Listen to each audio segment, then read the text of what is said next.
Hey y'all. Well, that was weird. There was like a gunshot over there with those trucks in the distance just now. They shouldn't be shooting this direction. There's people over here. Weird. Well, I had an eventful morning. I was supposed to get seen by a new neurologist, because I haven't been allowed to see a neurologist since January, and all of my appointments for the Botox that they put in my jaw and skull and stuff like that to help with the trigeminal neuralgia and some of this other stuff that I've got from this accident have been canceled. So I was supposed to go today at 7:30 and be there to fill out information, and I walked in and the girl put on her mask, behind the desk, and then demanded that I put one on, and I said, no, I'm not wearing one. I'm here because of a facial injury, a jaw, face, skull, neck injury. And I have trigeminal neuralgia and focal dystonia, and also I have low-lying cerebellar tonsils, which is a Chiari malformation. So I have some pretty bad stuff going on, and I was looking for a second opinion, especially since now that I've been transferred from the VA hospital in New York City to the VA here, I'm going to have to go through the whole rigmarole again with the VA. And like, for instance, when I moved to New York City and I had to transfer from Dr. Encarnacion here in Dallas, they literally kept me away from a neurologist for 11 months. They're like, oh, you have to go make an appointment with your primary care provider and have them recommend you to go to the neurology pain clinic. You can't just go and be transferred. So they would send me to different doctors all the time, but never send me to the neurologist who does the Botox and who does, the occipital nerve blocks and some of these other things. Also like the C-spine epidurals and things like that they give to me, to try to make my life a little tolerable. So I was trying to get a civilian opinion. And so that's what happened this morning. I got there and she started giving me a hard time, and she was like, oh, well, you're not allowed to sit out in the waiting room. And of course nobody's there because it's 7:30 in the morning. And the doctor doesn't even get there till like 8 anyways. And she's like, so you have to sit in the back. So I go in the back, and the girl who's going to do the MRIs was actually nice. But this other girl came back and was like, no, you have to put your mask on. And I'm not wearing a mask. No. And I told her, it's not the law. The law is the ADA Act. And, are you discriminating against me, a disabled person? I've been disabled for 18 years now. A lot longer than any of this nonsense has been going on. And, you don't have the right to demand that I do something that hurts me, because my nose, for instance, I got 3 hours of sleep last night. My nose and my skull, my forehead, my jaw hurt so bad. I feel like there's a weight on top of my nose all the time. And I have all this tingling around, like in my, hairline and up on the top of my skull. And, it feels like ants are crawling around on me. So whenever the weather changes like this, it gets really bad. I mean, I have it all the time. So it's usually like a 4 out of 10 every day. But like right now, today, it's been about a 7 out of 10, 7 or 8. Should be, like right now, I'm burning between my shoulder blades. My skull hurts. I feel like I've been hit the back of the head with a baseball bat. That's kind of the sensation. Especially when the medicine wears off for me. It's like it's a fresh injury, like it never healed. It's really strange, actually. I don't know if you've ever been hit by something really hard, like a baseball bat or a baseball. But that's kind of that's the sensation it is. I mean, and it's so, it was so hard because, I landed on the back of my head there. It's such a hard injury, like I feel it in my teeth. Even my teeth hurt from it. Like the nerves are just pissed at me. Anyway, so this girl comes back and is giving me a hard time, and I'm telling her, the law is the law, and a mandate is not a law. And so she comes back again and says, well, you're going to have to wait in your car outside and we'll come get you. We're going to call the doctor. So I'm sitting out there and I wait in my car for 15 minutes and these two girls come over to me. Not the MRI girl, she was nice, but these other two little bitches come over to me and, the doctor will not see you. You have to wear a mask. And I said, well, I'm not going to wear a mask. I'm not going to do it. And, just no empathy. They just kind of rolled their eyes at me. This is our healthcare professionals, right? So loving, so caring, right? What are people supposed to do who have pre-existing conditions? And you know what? They don't have the right to force anybody to wear a mask. Let's be honest. They don't. If you look at the Patient's Bill of Rights, it's number 6, you have the ability to refuse any medical treatment, which a mask is a medical treatment. You have the right to refuse it, and they cannot keep you from getting other treatments. This is just facts, But these tyrants, these little tyrants, who are about 5'2" and 90 pounds, I guess they finally got some power in their life and they're loving it. It's just disgusting. So I didn't get to see the doctor today. And I came home and I filed a complaint with the U.S. Department of Justice against this neurologist's office. Then I filed a complaint with the Health and Human Services Civil Rights Commission in Texas here. I filed a complaint against them with the Better Business Bureau. And I wrote 2 scathing reviews for them, one on Google and one on Yelp. And I will continue to look into what I can do against these people who are enforcing these horrible, horrible things, because it's coming, right? If you can't see a doctor now without a mask, what's next? Well, you're not allowed to eat without a mask and the vaccine, right? So you can be in an ambulance going to the hospital and they'll be like, nope, sorry. You have to have your COVID test. So that's what they did to my mom. My mom had that ulcerative colitis about a month and a half ago. And she literally had a pulmonary embolism that nearly killed her 2 years ago. And they forced her to wear a mask in the ambulance, right? And she's like, I can't breathe. They don't give a fuck about us. These people who are brainwashed, into believing whatever they just order, whatever the TV says is what they do. It's mind-boggling. I can't believe that that this is happening like this. I mean, there are some cool people out there, but I'll tell you what, when you go, oh look, they're shooting doves, I guess, huh? Oh, they got one. Do you see it? I don't know if you guys can see. Well, I guess they're shooting a shotgun, so it's not... shouldn't be as worried. I was thinking, because they're shooting over that direction towards those houses. I don't ever like to do that. Well, I wouldn't shoot like a deer rifle towards one of those houses, but shotgun, you'd be alright.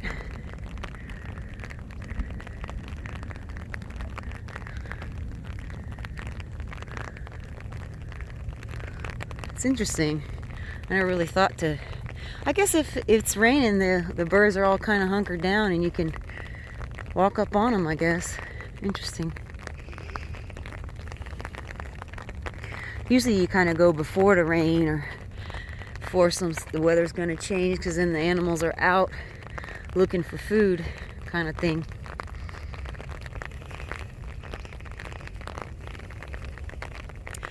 So, anyways, that was my story for the day. It's kind of depressing. I'm grateful that my chiropractor's at least cool about not wearing the mask. I even asked these girls, how is the neurologist going to examine me when I have a mask on? How's he gonna do any, injections, or well, are you gonna go around the mask? Is that what you're gonna do? I mean, it's just, I'm just sickened with these people. you know, we're just doing our job. We're just doing our job. Okay, bunch of fucking Nazis. Although I don't even think, I think this is gonna be far worse than the Nazis ever dreamt of being. This is like the perfect electronic version of Stalin and Mao Zedong. So, anyways, I'll just let you guys go. I decided I would get out, go walking even though it's raining, just because, man, I've been pissed off today. Oh, look, there's a lake back there. That's good to know. Little pond. It's always important to know where the fresh water is around here in places like this, because you know, I can see them now that I see how compliant people are, and you can't even reason with them, right? And like yesterday, the CDC came out and said that 94% of these CV cases have been people with have an average of 2.6 other comorbidities. And what that means is, you know, they died of diabetes or heart disease or cancer or whatever else that was killing them. And then they gave them a test and used PCR, polymerase chain reaction, to multiply the DNA, amplify the DNA billions of times, and then pick out this supposed RNA strand that is the virus and say that that's what killed them. So, you know, all of America and the rest of the world, I mean, there haven't even been 10,000 deaths from this CV virus confirmed, right? They just told you right there. Not even 10,000 people. And the test is like 50% or more false positive. So this is all lies. You know, statistical error could account for all of this.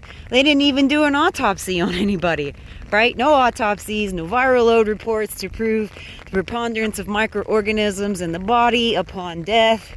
Nope. This is all an awful lie. And that's what I've been saying this whole time, you know. The enemy is real, it cannot be controlled. That's the whole point. And boy, do they really want to get... I was listening to Please Stop the Ride. It's a YouTube channel, and they had an interview on about these vaccines that are coming. Oh, look at these, they're pretty. All those sunflowers out there. Those are wild ones. But they were having this interview about the vaccine. And these vaccines are new.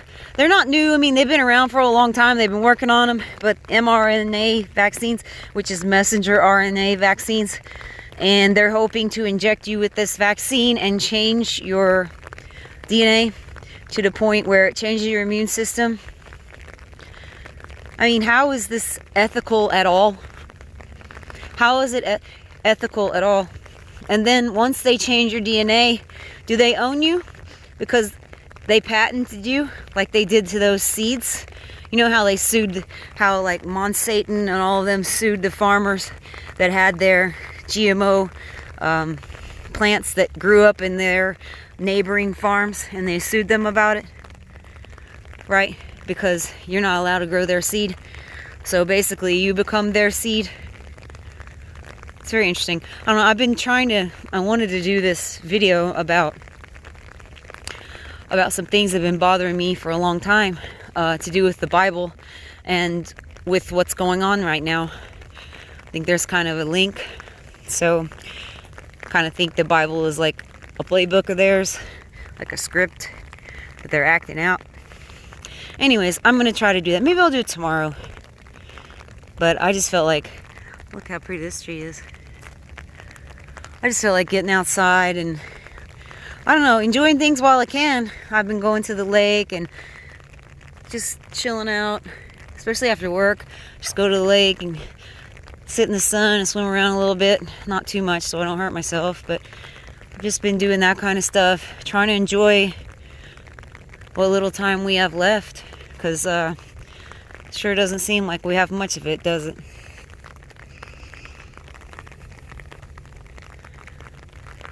I don't know, some people think this is going to go away after the election, and I wish that were true. I really do. But we have half of the population, probably more than half of the population, probably 95% of the population wearing those masks does not want to be wrong, right? Like, how many people do you know in your real life that will apologize if they did something wrong? I don't know many, right? Most people don't want to apologize even if they did something really wrong. So, falling for this nonsense for the last 6 months, it's a pretty big mistake, isn't it? Very big mistake.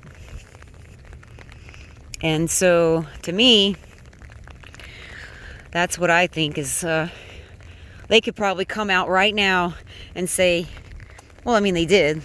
The CDC actually did come out and say it. And the interesting part of it, too, is, so you can look up in the CDC, you can just look up CDC,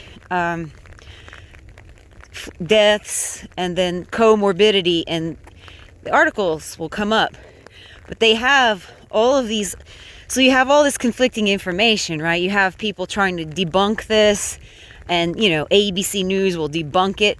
You can't debunk it, you jerks. Like, it's there, right? And what they do, how they quote-unquote debunk things is interesting. So, like, I had put on Instagram yesterday a document that had several different like little vignettes that was copied from things on the CDC website. So the USA Today fact checkers said that it was false because the CDC didn't create that specific document. But the CDC had posted all of that information before, right? So this is how they do things, right? And so you have all of these people that want to still be right, right? And they hate Trump, and it's all about the left, right? And it's mind-boggling. It's mind-boggling that people can't see that it's all one team, that these people, these creatures that rule us are all on one fucking team. Forgive me and my cussing today. I'm just really, really annoyed. Let's put it that way. I don't know. And like, if you talk to people, I actually feel like there are people that are paid, to troll Instagram and these different social media sites, because you can post something and you can tell them, for instance, this virus hasn't been proven to be infectious as per Koch's postulates, and they will not engage you on that. I mean, I had one guy tell me, well, you should make your profile private. And I was like, why would I want to do that? Like, what kind of a weirdo? Like, is it in your business? You wouldn't be able to come over and troll at me if it wasn't an open profile. And I did it on purpose because I want people to see what I post. I'm not scared. I'm more scared of what they're coming up with in terms of tyranny than I am of any fake virus or of any person in this world who thinks they're going to come after me or whatever. Like, I'm past the point of caring about that kind of stuff.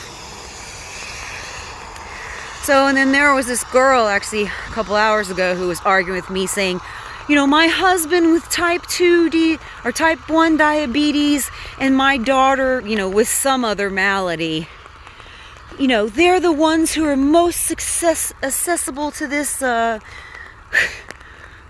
CV nonsense, and you don't care about my no, I don't care about your husband or your child. I'm sorry, I don't care. Your husband's type 1 diabetes and your daughter's maladies, I am not responsible for it. You are, right? You deal with it. You stay home. You put on your mask. You don't work. You cower in the corner. You do that, okay? Leave us alone.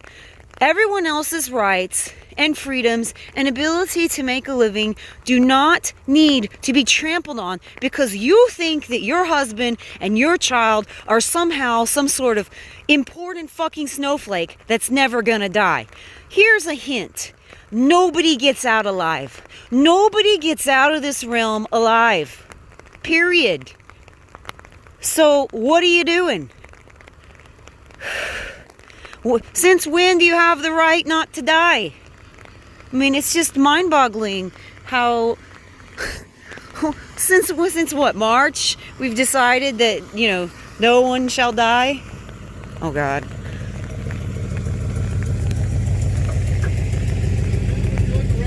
Oh no, I'm just walking. Thank you.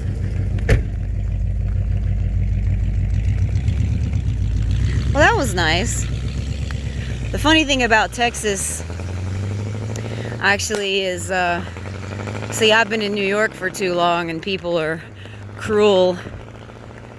But down here, a lot of times I go walking out in the middle of nowhere and guys will stop and be like, are you walking because you want to or because you have to?